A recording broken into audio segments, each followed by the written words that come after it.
Hey viewers, you're watching The Savera and I'm Vidhi Joshi.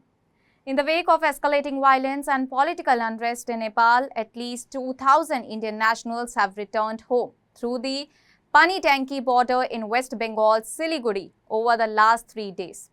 These individuals, many of whom had travelled to Nepal either for work as labourers or as tourists, managed to flee the deteriorating situation in the neighbouring country. According to an official from the SSB, that is Sashastra Seema Bal, the returning Indians were visibly shaken, bearing the emotional toll of the chaos they had endured. Relief was evident on their faces as they crossed into Indian territory, having survived a period marked by fear and uncertainty. The unrest in Nepal has also prompted specific evacuation operations, especially targeting stranded Telugu-speaking citizens.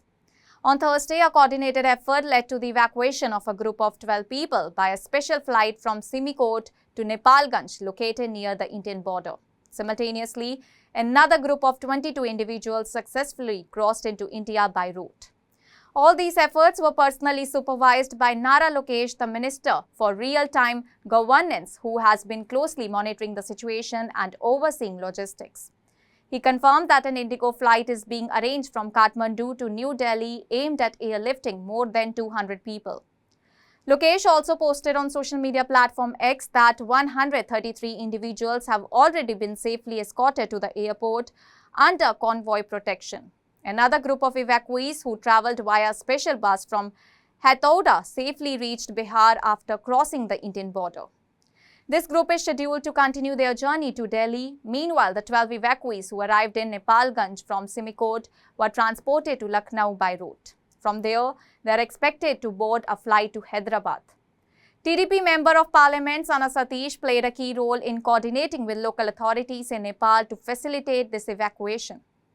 As the crisis deepens, Nepal's political landscape remains in flux following the Gen Z revolution that resulted in the ouster of Prime Minister KP Sharma Oli. President Ramchandra addressed the nation on Thursday, stating that efforts are ongoing to find a solution within the constitutional framework. He urged all the parties involved to maintain peace and order and to place their trust in the measures being taken to address the demands of the Gen Z protesters. However, concerns persist among political parties, civil society activists and legal experts that the nation may deviate from democratic norms if the resolution process strays from constitutional principles.